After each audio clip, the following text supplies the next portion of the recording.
All right, good evening, everybody. Welcome back. Another Cardboard and Cold Ones, a special edition for this one, as we are bringing on a collector friend of ours, Matt. I'm gonna mess up his last name, I think, and I did an interview with Matt months back where we talked a little bit about some of the grading debacles and everything, but it's Felumlee or Felumlee. Matt will Right. correct me once he jumps in. So I apologize, Matt. I should have addressed this right before we jumped on. But so Matt runs a website Cardhound Vintage. He's also the admin for some big vintage baseball card groups on Facebook, and has recently started helping in the process of getting the Cuban baseball auctions back up or I wouldn't say back up and running, but kind of like helped with the revival of it. So this is really exciting. I don't know how many people have gotten a chance to look over this the auction, which is currently live right now, but we're going to do that tonight. And I think there's some really, really amazing lots. If you're looking to kind of dip your toe in the water of some of the Negro Leagues and the Dominican cards and Cuban cards and a wide variety of different sets and premiums, this is a great opportunity to do so. Yeah, I think it's an awesome little corner of our hobby world. And when you had mentioned this to me, I was pretty pumped for it. I am typically not an auction guy, but most of the friends that I hang out with live and die on the auctions. So Yeah. I'm willing to bet there's a few that are on this and familiar with it. And if not, and they get the chance to watch this tonight, I'm certain they'll probably be jumping on. So I think it's great.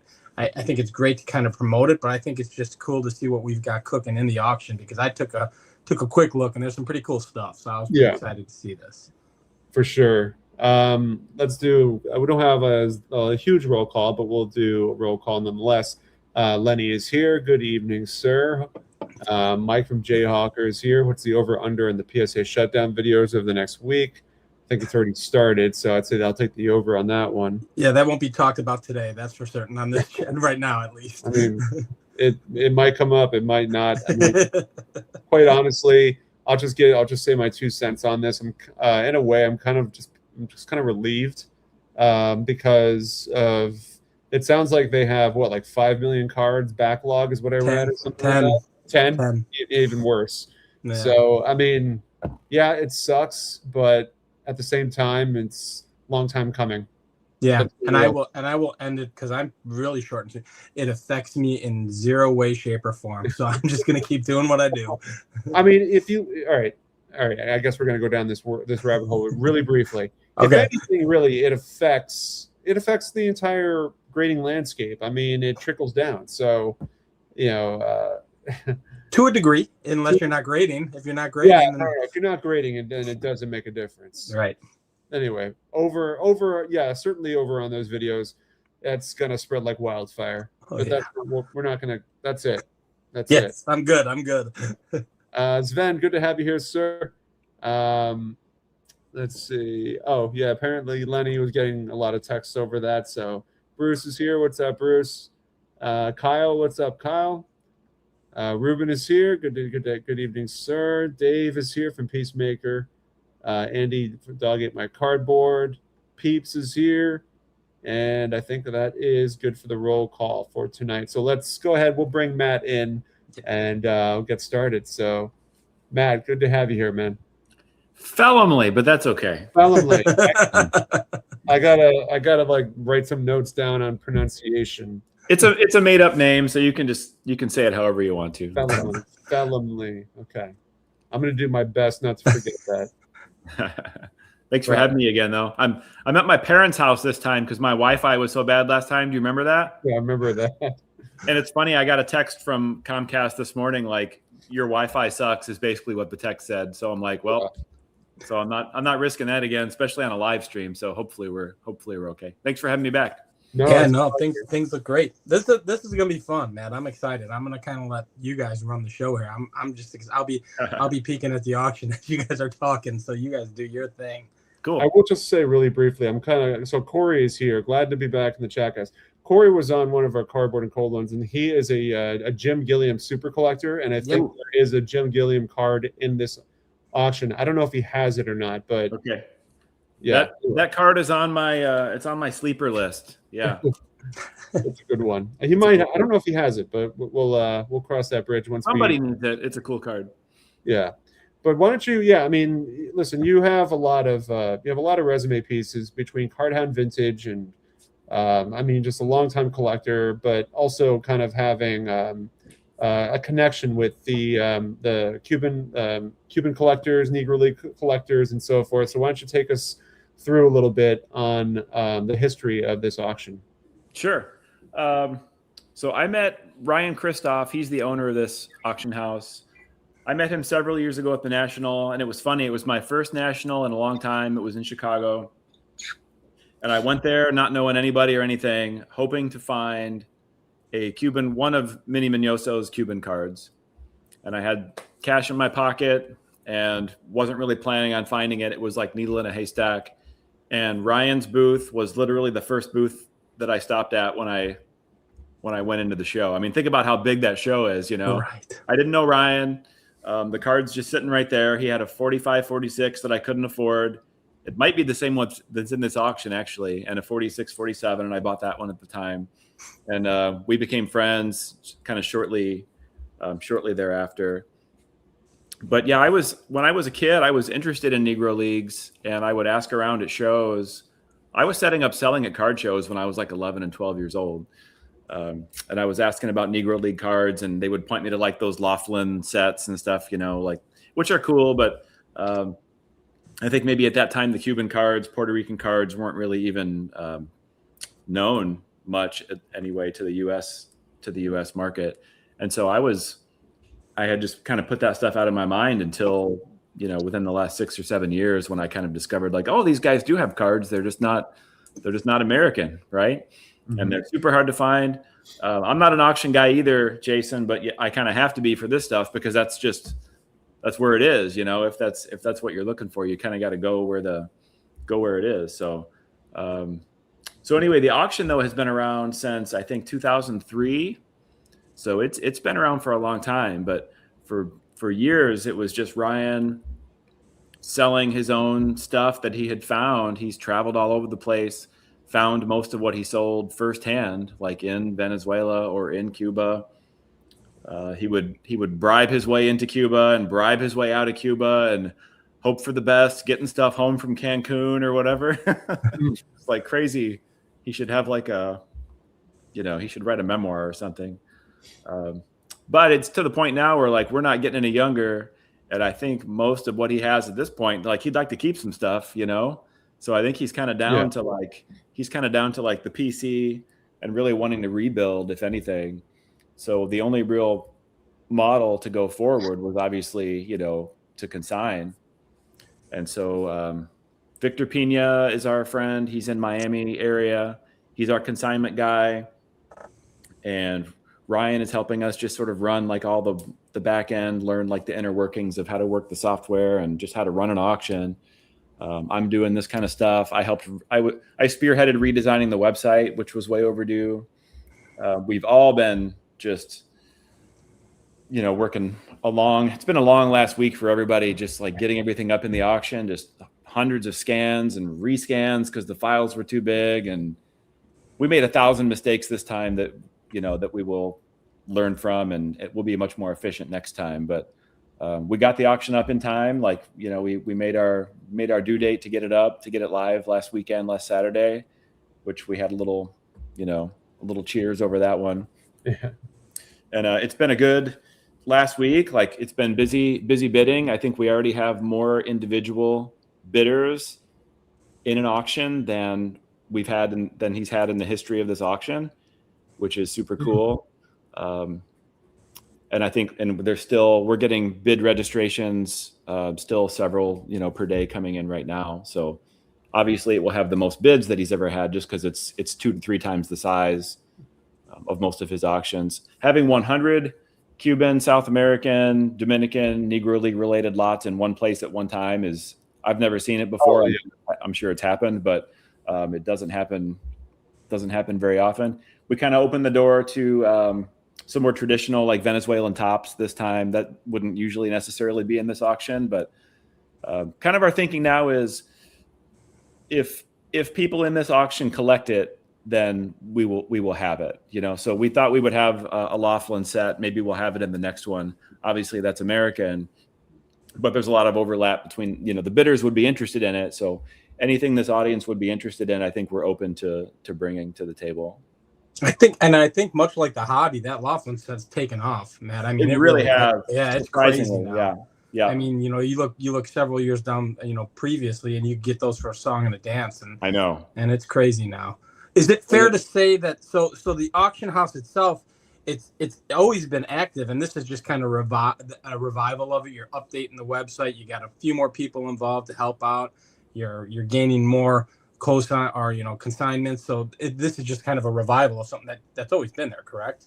Yeah, I think without me and Victor kind of kicking Ryan in the pants over it, it was maybe just gonna, I don't know if it would die on the vine necessarily, but he just hasn't been super motivated to sell because he doesn't have to right now, and he doesn't love selling this stuff, he loves having it.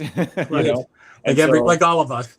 Yeah, right. And so selling it for him was like a way to, I mean, that's how he raised his kids, and you know, it was his living, but it was a reluctant source of income, you know, because he loves it.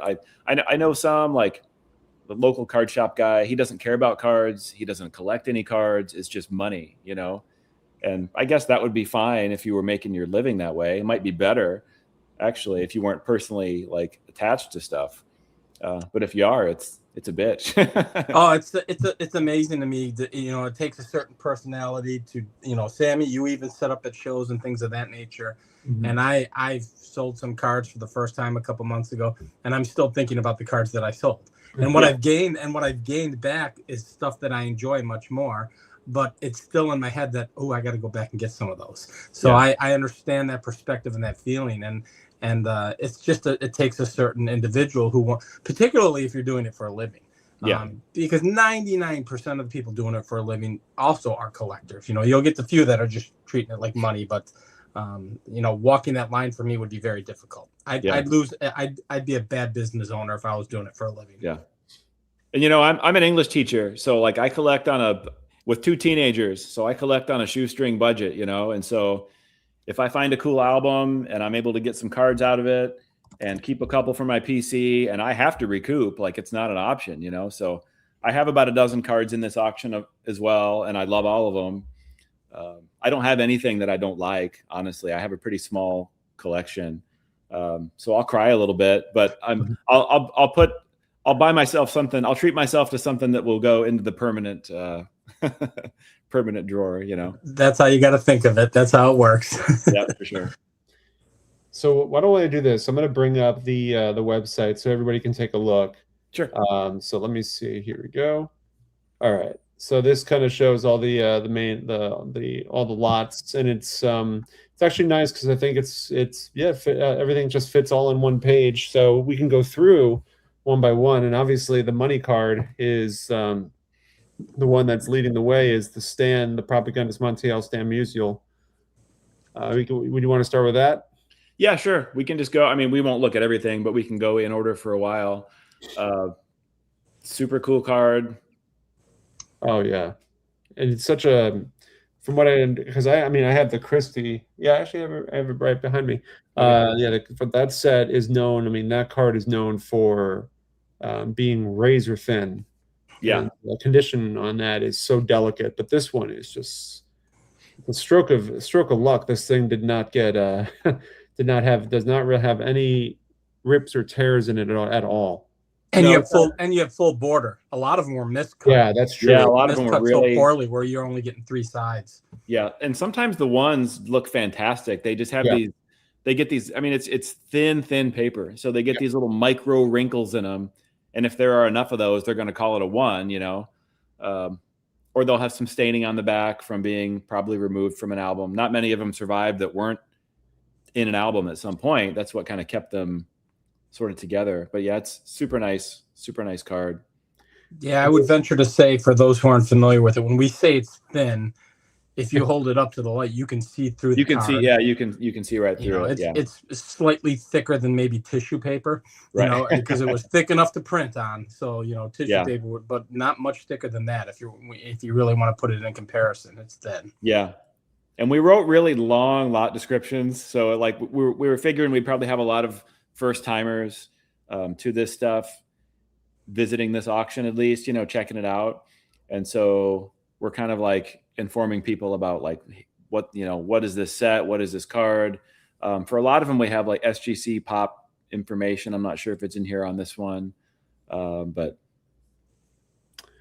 I don't know. I didn't have to read through it, but it just talks about it. I mean, just the it being an SGC one here, but the eye appeal on it is what steals the show. Now, when is the auction closing, Matt? It closes next. Usually his auctions have run for a week. This one runs for 2 weeks, so it doesn't close until next Saturday. Okay. So we are really early. We had really good bidding like the first 2 or 3 days. It's still been pretty steady. And, obviously what we want to see is just several people in on each cool card, because that means on Saturday night, a week from Saturday, anything can happen if you have several people after it. So now, how does this work? Again, I'm gonna start to be dabbling into. I've been hounded by many of friends to get on the auction houses and haven't. I for those who aren't as familiar like myself, I know there's extending bidding and things of that nature towards the end. Is this a similar format, or is it a different format? It is a similar format. We're going to let it run this time as usual, and we will see, the big auction houses with their rules, they could go on freaking forever. Like if you're going to wait until no lot has bids or whatever. So they all have like a drop dead, you'll get an email from Love of the Game at 2 a.m. that says, all right, it's enough, 15 minutes, here's when the auction ends or whatever. But we have like a rolling 15-minute window, and we'll just see. These auctions typically haven't gone on much past like 11 o'clock or midnight my time. I'm in Illinois, so. Oh, you are? I was unaware of that, as am I. So. Oh, where are you? What town? I'm in the western suburbs. So, okay. West of Chicago by about 40 minutes. I'm from Crystal Lake, but I'm down in Bloomington Normal. Okay, I worked in Elgin, which was near Crystal Lake. Okay, for years. Yep. So. We have an email going out the night before the auction closes that will detail. We already have it scheduled that will detail all of the exact like closing policy, because every auction is a little bit different.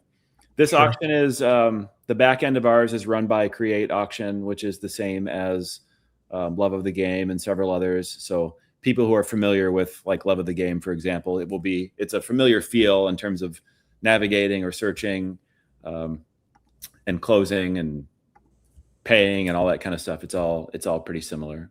Okay. I was just Sammy. I don't want to start picking out lots, but I'm already on the third lot, and I'm like, I know you mentioned, Matt, that you're bringing in Venezuelan cards, and I'm looking at this going, I know it's early, but man, this is a massive deal right now. It's almost a complete set of the 64 Venezuelans, and there's only one bid on it right now. And that's nuts to me. I'm certain it'll go higher, but that one's number one on my sleeper list. I don't get it, except for the fact that, again, the audience for this auction typically, I mean, maybe there's some overlap with Venezuelan collectors, but we definitely need to promote this more, because this is, I don't know, it's a $2,000, $2,500. I saw a cruddy complete sell not that long ago for $4,000 in very similar condition to this. This one's missing a lot of the better cards. It does have mantle. It's not missing that one, and that one's worth more than the first bid alone. It's missing almost half of that one, but I totally agree. Yeah, like I don't understand that one having only one bid. The bummer, the only downside of helping out with this auction is not getting to bid, because there are so many items in here I would bid on. Just like, I don't even collect it, but I'm like, why'd buy it for that? I'd buy it for that. You get those early bids in. Well, I got news for you. Just by watching this and doing this show tonight, I might be doing my first auction. There you go. That's insane. Like, I'm going to keep it out. That's insane to me. So yeah. I'm just kind of going through. So yeah. Yeah. Sorry, Sam. I didn't mean to. Go back to lot 2 really quick. Sure. Yeah, Caramello. So this one's funny because it's a nearly complete Caramello Deportivo 45-46 album. It's missing the one card that almost all of them are missing, which was kind of like a redemption card. But all of these are trimmed, which it says in the lot title and the lot description very clearly. But in the pictures, it's almost hard to see, like, because the card pasted into the album doesn't look that different than the card would look anyway. So somebody took great care to exactly trim the borders off of these cards, because it should fill up that whole space. So they're all trimmed, but the Hall of Famers are all there. They centered it well enough where it looks like the border's natural to the background border that's already there. So I will say this. I mean, I think when you're dealing with this kind of stuff and you start to get into the more rare and scarce stuff, you attract a different collector. This isn't a 58 Jim Bunning and an SGC 8. You kind of, if you can find something like this, that's it. And this is your time. So I think people are a little more forgiving to things like that, because that's just an amazing piece. Even with them glued in, that's awesome. Yeah. I think honestly with this one, I've had a few of these albums and mostly I have removed the cards, sometimes not, but I think this one, again, if I could bid, which I can't, I would buy. If I won this one, I think I would keep it together and just display it, because I think it's sort of as intended. I mean, some kid pulled all these cards with their candy and took great care to cut these borders off. They were proud of their little album. The cards look fantastic, other than the fact that they're trimmed. But I think it presents really well too. And I would probably leave this one alone if it was mine, but I wouldn't blame somebody for. Generally, these cards will come out. In terms of, like, almost every card you see from these sets was glued into an album at some point, and then somebody soaked it out. They generally come out okay. Right. The glue that was used at that time was really weak, and just a little hot water and a steady hand, and you can you can get them out. I would treat it in the same manner that you described. Those would never leave the book if it was mine. Yeah, I think it'd be cool to, like, frame them or display them in some way where you could see both sides of the page. And I love the album covers. I think I have some of these. I just buy the album covers if I can find them, just the cover, because they're so artistic and colorful and really cool. Oh, that's awesome.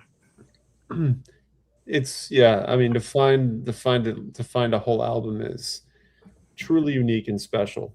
And I've bought this album and I haven't been buying it for that long. I'm not in from the old days. These used to sell for several $100s. I think the least I've paid for one is maybe $2,500. And I think there are recent sales. I want to say closer to 10,000 for a nice complete album, which doesn't surprise me, I guess, but I'm happy and sad about it. It just means I can't buy any more of them. Yeah, I mean, that's it. I think I think it's fair to say, no matter what segment of the hobby we're talking about, particularly in sports cards, it's all kind of booming right now. Yeah, it really is. A perfect example is when we're talking about the Laughlins. I mean, how those have just several years ago you could buy them for a couple bucks a piece. And now, to a lot of people, that's their only way to get into a Josh Gibson. So the Gibson skyrocketed. So it's just interesting to see that. Yeah. This card I'm really interested in. This is maybe my favorite card, period. I own a really high grade, relatively speaking, version of this set. I don't have a high grade of this card. Mine's a 1.5, which it's a nice 1.5. 2.5 is like a 9. Right. Honestly, right. And the back is, I know that people say, like, the back can be kind of tough. This one's pretty decent. Yeah.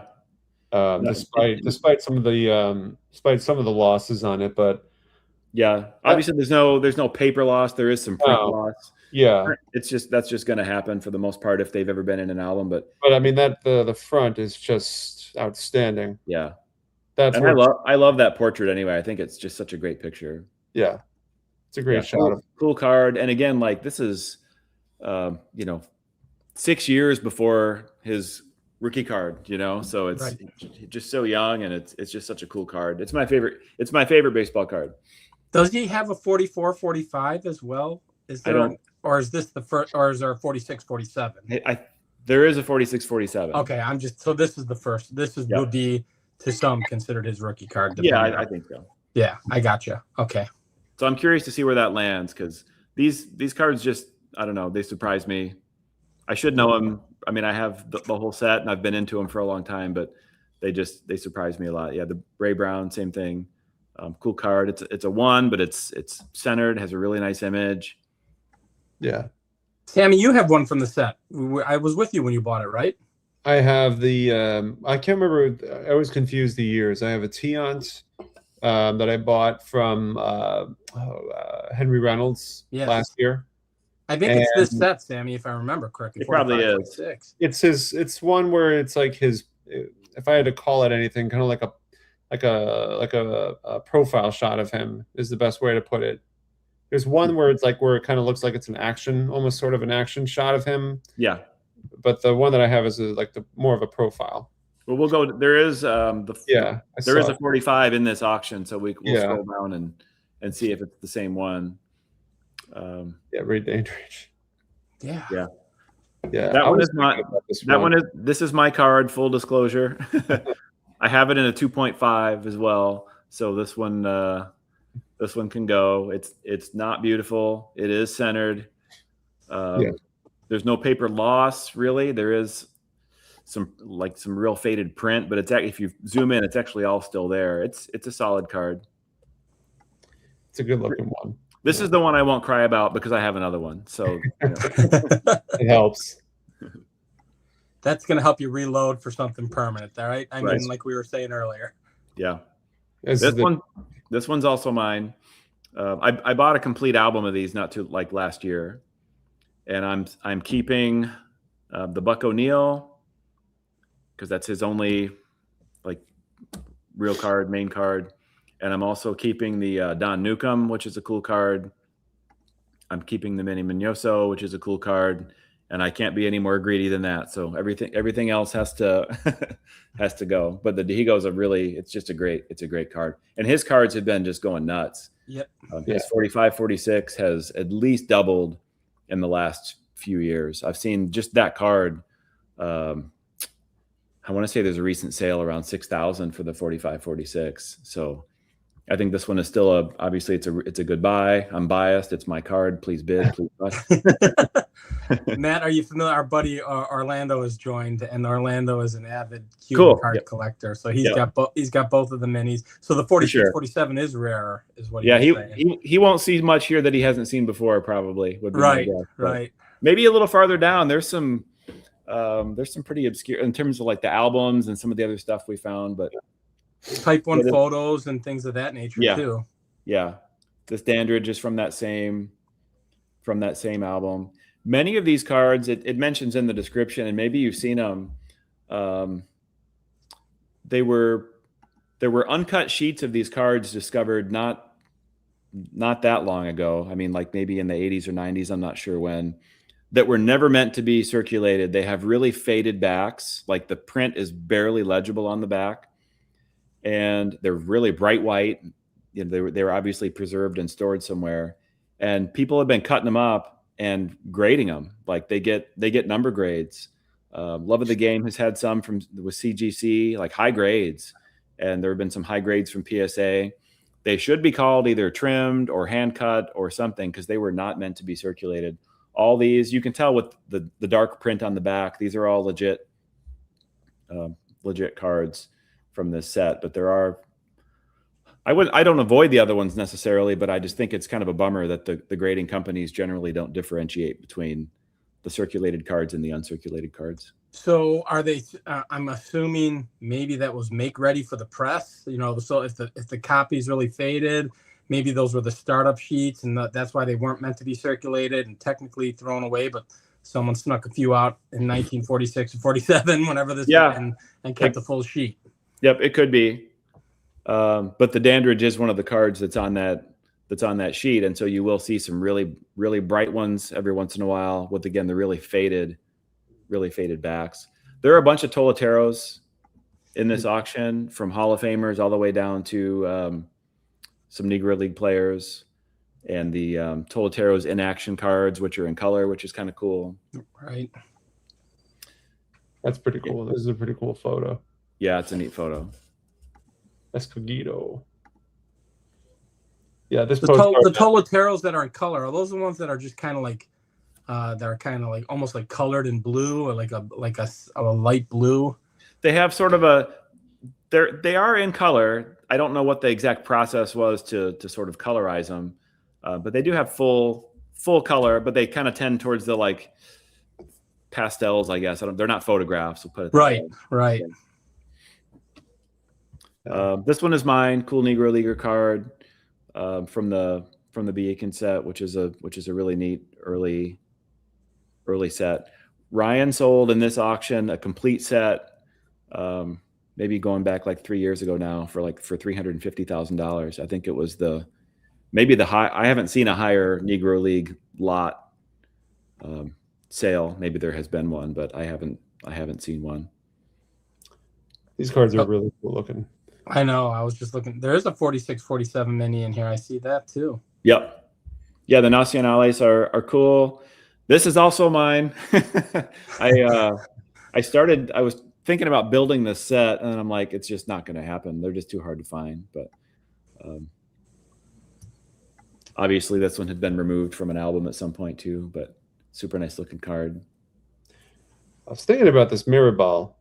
Yeah. The only thing that and I understand how difficult they can be to find, but the only thing that drives me nuts is the print mark. But I think that's actually a hole. Is it a hole? Okay. Yeah, I think that's in the description. You'll see these bug holes in so many Cuban cards, and they'll just go straight through the album. Like every there card it is. Yeah. Right.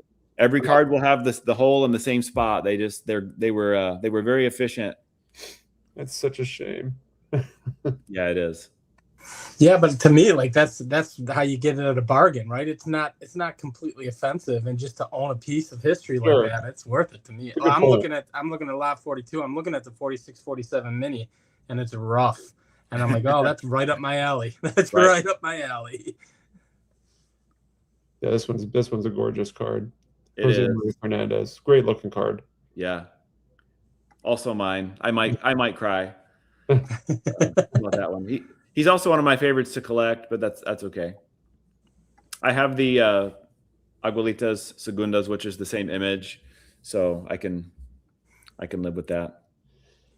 Yeah, so cool. The hole you mentioned. That's beautiful, though. That is so cool. To the best we can figure, Manzanillo was a bat boy. So everybody got a card in these sets. The umpires, the bat boys, the team masseuse, everybody gets a card. So we could be wrong about that, but I think we got it right. There's another Jose Maria. Mm-hmm. So yeah, Jose Maria Fernandez. So I've been doing some research on a lot of these guys because I'm building my my Dykeman Oval project, and I'm always keeping an eye on it. And I think Fernandez did pitch with the Cubans during the time that they were at the Dykeman Oval. Okay. I can't remember if he was I don't know if it was the Cuban Stars East at that time or if it was the New York Cubans. I think the New York Cubans came later, and the Cuban Stars East was first, and was the initial. I think that's right. Yep. Like 19. He was mostly a catcher, but everybody played everywhere, so it wouldn't surprise me. And I think these are a couple of amateurs from the one of the Abuelitas sets. But what I'm noticing, Matt, here is nothing. There's a little bit something for everybody. If you wanted to dip your toe and kind of start to get into the Negro League, learn a little bit of the history, you can get on this auction, and there's stuff that's completely affordable from what I'm seeing. There are some really nice items at like $15 right now. Right. Yeah, so.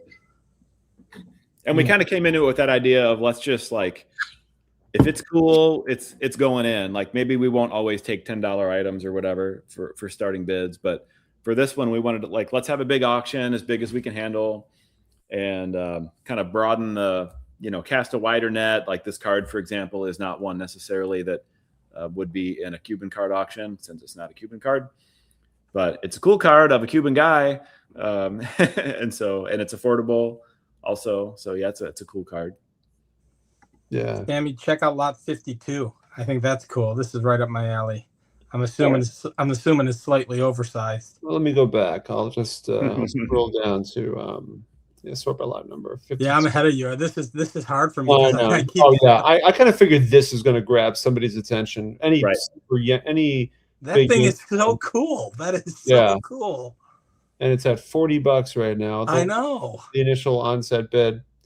And I think it's neat, yeah, because there's some cool MLB type content in it. And, you know, obviously the cover, and there's also some really nice Negro League coverage and images and stuff inside. So it's a good sort of crossover piece with some really cool images.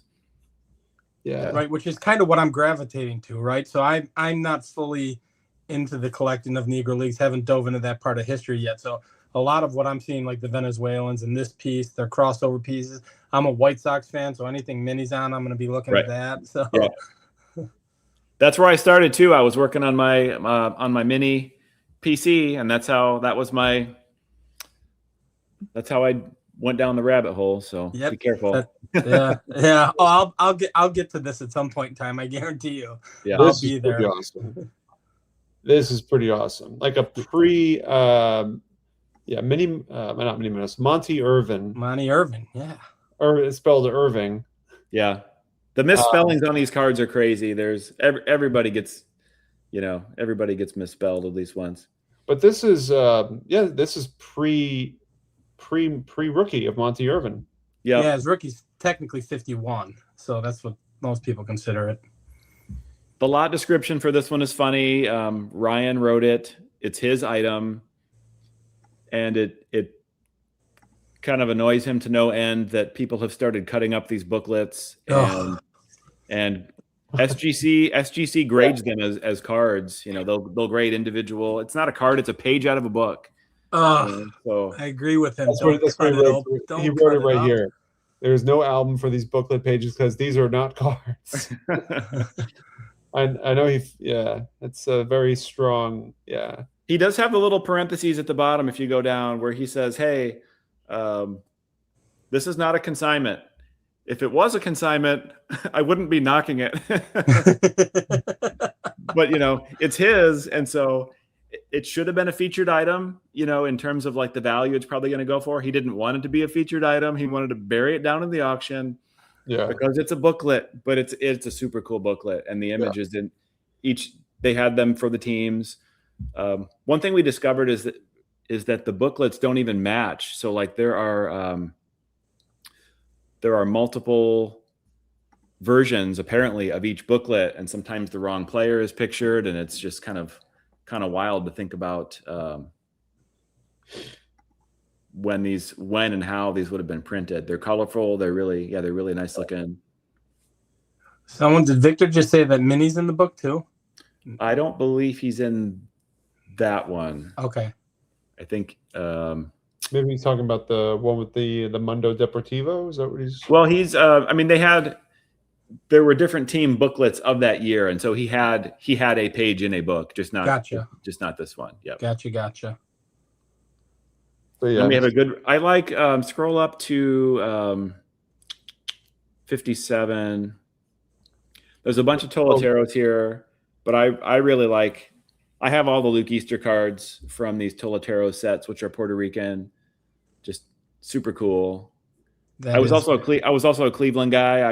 I grew up around Cleveland before Chicago, so I've always been drawn to his early stuff. If I bought this one, I would probably crack it and clean it up, to be honest with you, because that the glue on the back of that card would come right off.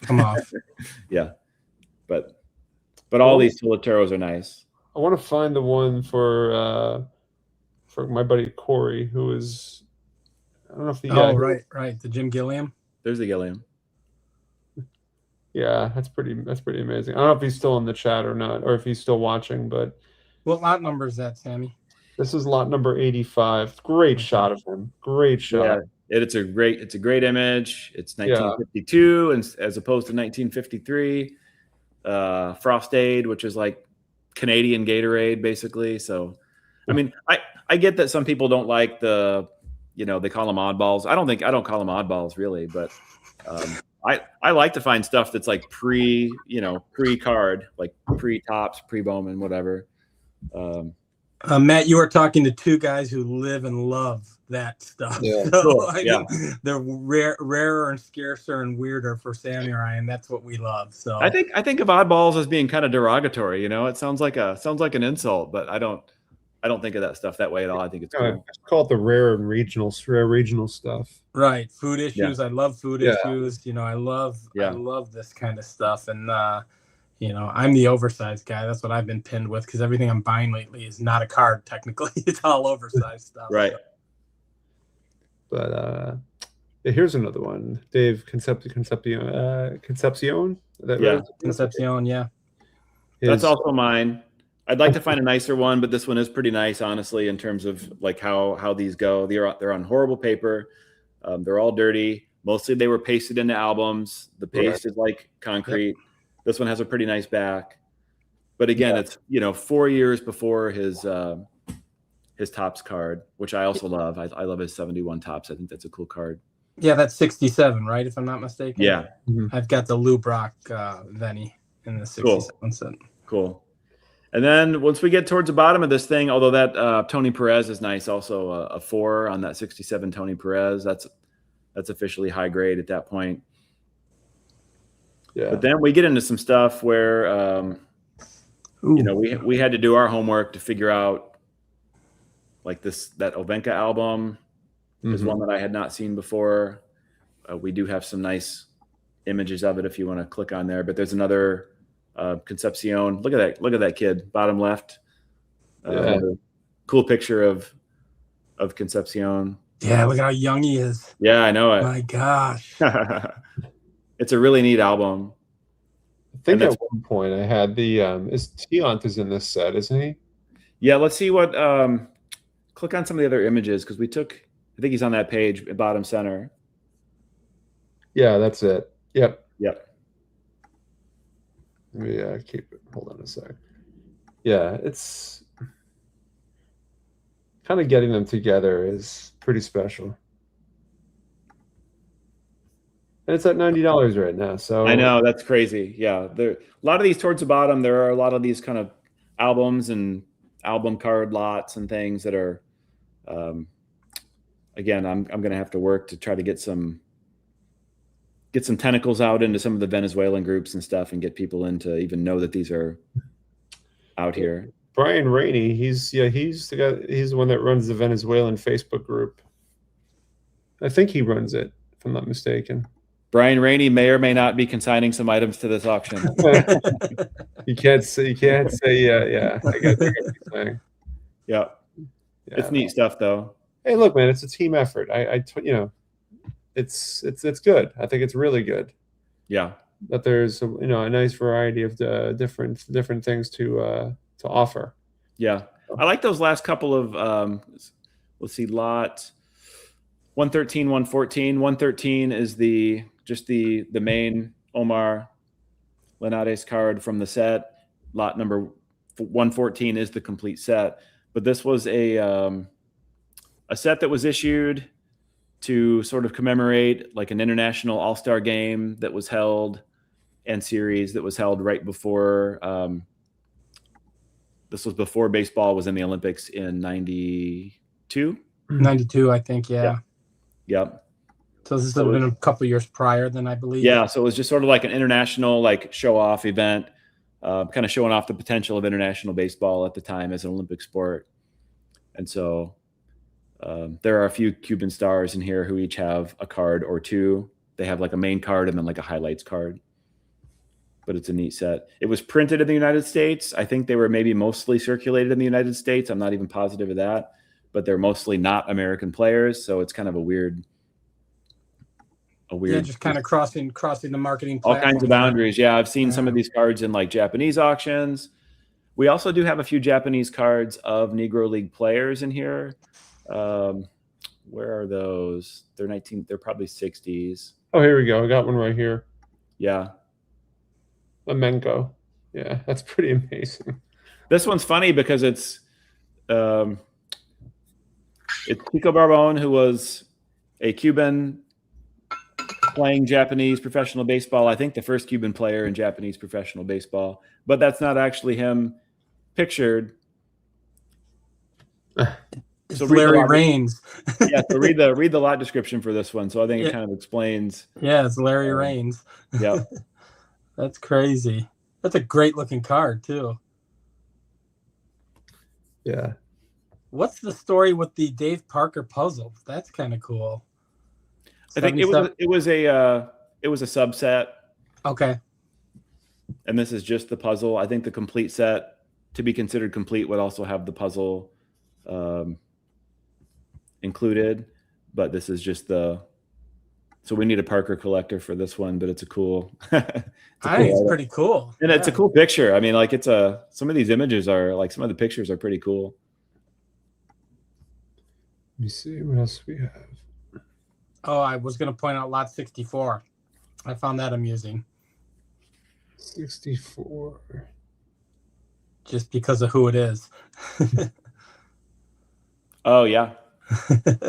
How cool is that? So you get a little Hollywood history and baseball history wrapped into one here. Chuck Connors of the Riflemen. Yeah, for those who don't know, that's Chuck Connors. So and apparently played in the NBA. Oh, did he? I didn't know that. Yeah, I didn't know that either until we started. Yep. So that's pretty wild. And actually, these are doing pretty well. Like, apparently, people know who Chuck Connors is. So Chuck is getting some bids. I had let's see, lots 25, and I had some sleepers on my list. So I had lots 25 and 26. Let's take a peek at those. Yeah. So this is the negative. Okay. So this is a scan of the photograph, right, that would result from the negative. But it's a team photo. Many of these dudes are pictured, most likely anyway. Some of them by name, actually, I think, on the Doble Aguila Venezuelan cards from that year. So it's a team picture of a Venezuelan team, 1930. What is it? 1933? 19. Yeah, I'm sorry. 1930s. Yeah. 1930s. Yeah. Okay. We think maybe 1933-ish. You can find the negative. So that's a thing. But again, what's bidding at? $11. So yeah. That's a cool item. And then the next lot. This one was cool. Yeah. It is cool. I mean, obviously it'd be way cooler if it had players on it or something, but there's a book about this series. What's it called? I have it. I read it. The Pitcher and the Dictator. So it's about luring down Satchel Paige and Josh Gibson and others to play in this series that was celebrating President Trujillo. And it turned out that they were lured down as like, this is going to be an easy money type of situation. And there was immense pressure on this team to win when they got down there. And they basically ended up being followed around just by like a Dominican, like Trujillo's death squad. Like, it was like win or die. Right. Honestly, they were threatened at one point with, I mean, that basically was like the way it was pitched to them. The flip side of that is hanging out in the Dominican as opposed to the United States, like they were rock stars. They were not like second-class citizens, like they were in the United States. And so they were living the good life at night, but they were playing like these really high stakes games during the day against really what was like the best Negro League competition anywhere in the world at the time. So this is like a little memento of that, which is just a super cool piece. I love the image. I'm not a postcard collector, but again, if I was a bidder, I would totally be bidding on this. I think it's really cool. Yeah, that is very cool. Pretty amazing. Yeah, that one, the postcard has seemed to have gotten a lot of some attention so far. Yeah. Take a look at lot 35 and see if that's your Tiant. That is, yeah, that's it. Okay. Yep. Okay. And again, this card at $85, I don't understand. But again, it's early. There's time. Yeah. A 2 is a solid grade for anything from this set. Yeah, I got mine right here.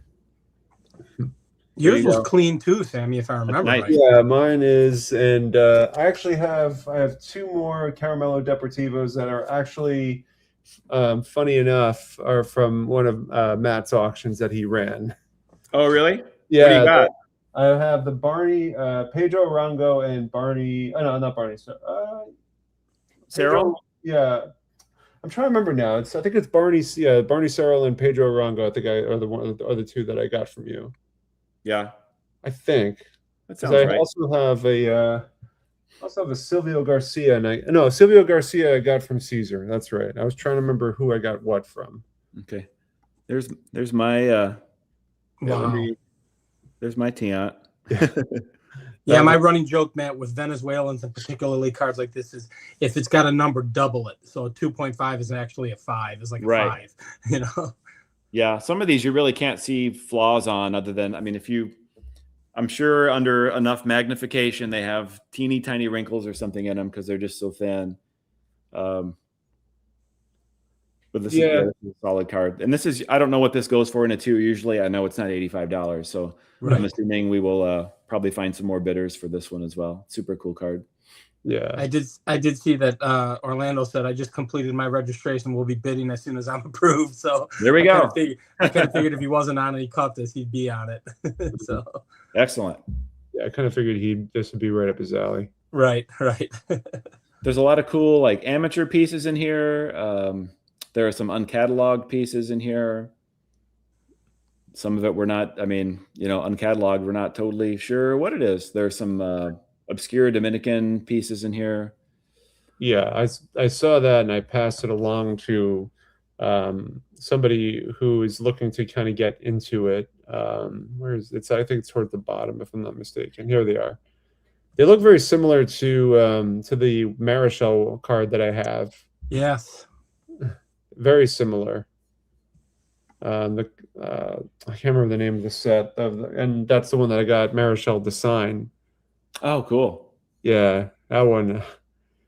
I should have asked him more questions about it. It comes from a caramel candy box.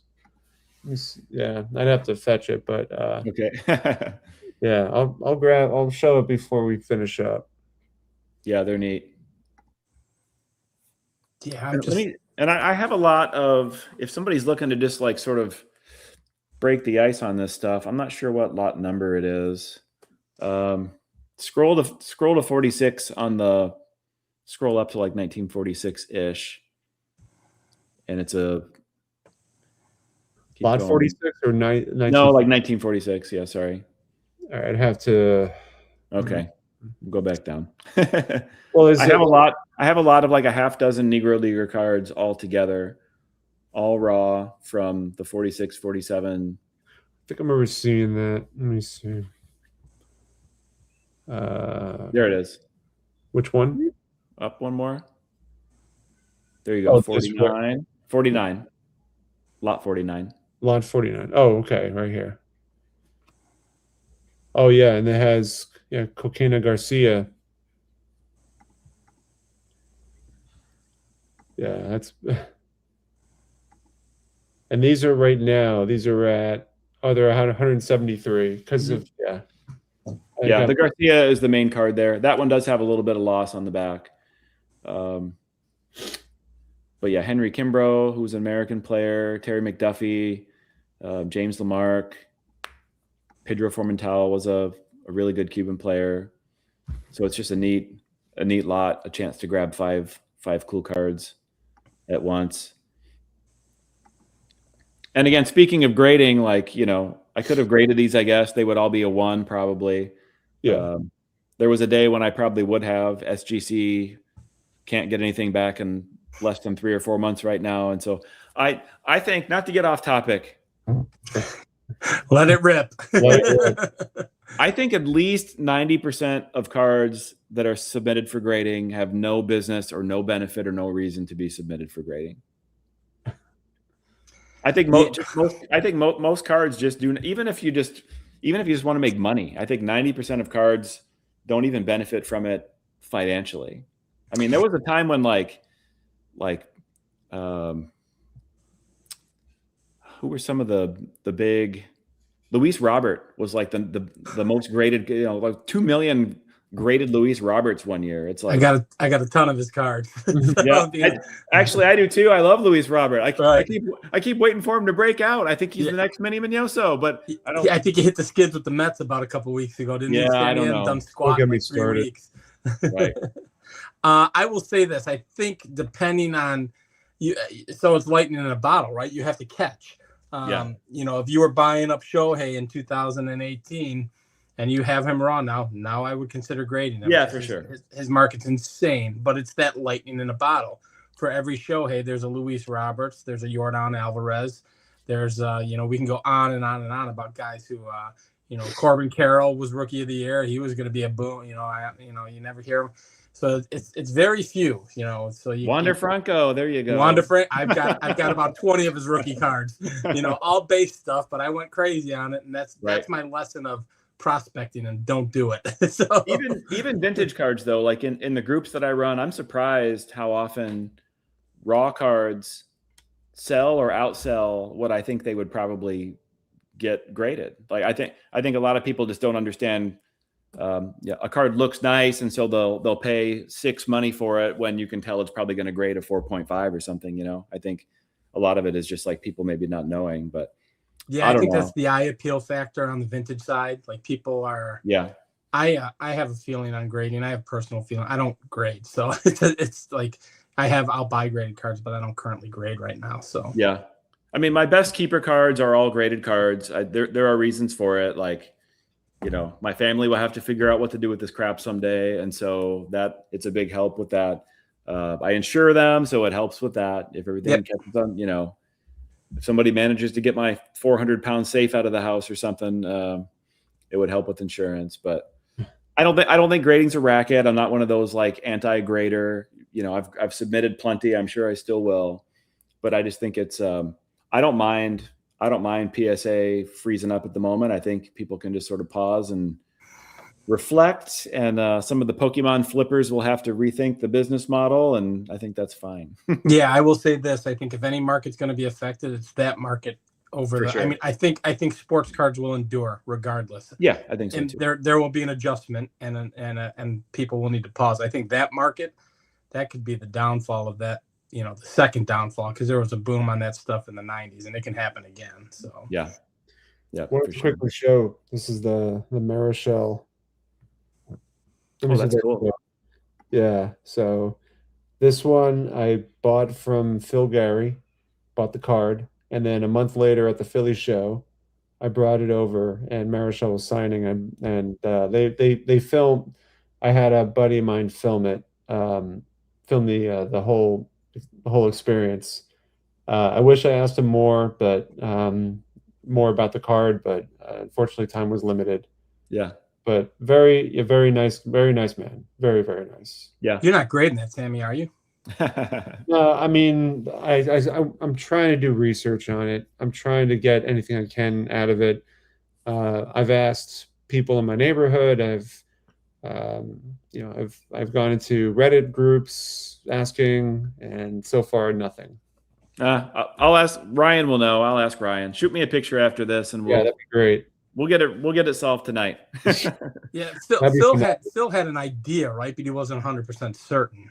Yeah, and there were other cards from that set that sold in an auction. But I think one of Brockman's auctions, and I reached out and I asked, as I was like, "Do you know anything more than what was in the description?" And they said they didn't. Yeah. So, but it sounds like Ryan is my last hope. It was cool to see him stumped a little bit on this auction. Look, I'm like, okay, now I don't feel so bad, you know, because he was putting me and Victor through the paces, because I think he, like, ideally, you know, he wants it to carry on, and I think he would like for us to be doing most of it and him to just be sort of helping out in the background a little bit. So it was like I told Victor it's like Karate Kid, like he's like Mr. Miyagi, and we're doing a whole lot of like wax on and wax off. Yep. So he put us through the paces of, you know, researching, writing all these lot descriptions, figuring out the software. I mean, there's just a lot of stuff you don't think. I have a newfound appreciation for what it takes to pull off an auction of any size, 100 lots, 1,000 lots, whatever. There's just a lot that goes into it. Yeah. So I like learning new stuff. having new experiences and stuff. So I think we'll keep on with it. We will have another auction this fall. It'll be probably late fall. We will put out a consignment push after this auction. We'll start working on consignments for the next one, but we'll for sure have another auction, probably about this size, hopefully in about this depth, like maybe October, somewhere around in there. It's kind of hard to plan these auctions because they're consignment dependent. And so it's not like, with a regular old Tops auction, like you can have confidence you're going to find the stuff. It's out there, Right. With these, you kind of like have to pound the pavement and just keep grinding and see when you have enough stuff for an auction. That's when the auction is. Well, you kind of opened up the cone a little bit too with the Venezuelans and things like that. So that allows it, it brings a little bit more in. You'll get different eyes on it. I'm going to work hard to get those to do well, because I think that is a key to the Venezuelans and Laughlin's and some stuff that people are a little more familiar with. It is a way to bring people in. And then again, I think that 45, 46 Deportivo, like that Tiant you have, I think that is sort of like the gateway drug, because those are, there's all kinds of Negro leaguers. There's major leaguers, there's Americans, Cubans. Except for the Hall of Fame, they're affordable still, and they're all pretty rare, but they're not so rare that you can't find them or that you can't build a set or something like that if you want to. We'll probably, I know Ryan had been moving away from that kind of stuff in his auction because most of his people have as many of those as they're going to have probably, but bringing in new folks, I think it'd be good to bring some of that stuff back in so that people have something to buy and something to get interested in. There we go. Okay. Yeah, there you go. Orlando Caesar and Phil will be tied to this pretty tight, I imagine. They are probably all we need, to be honest with you. Yeah, we could stuff. So right, it is a small. I would like for it to not be such a small group, honestly, but because I think the market for this stuff is, it wouldn't surprise me if it grows 5 times at least over the next, decade or so, just because there's so many untold stories. And cool. Let me bring the website back up just for everybody that's interested. The auction is still going until June 6th, is my understanding. You said, yep. Matt? June 6th. If that's Saturday, then yes. Saturday night. So next Saturday, not this Saturday. So next Saturday is when it will be. It'll be ending.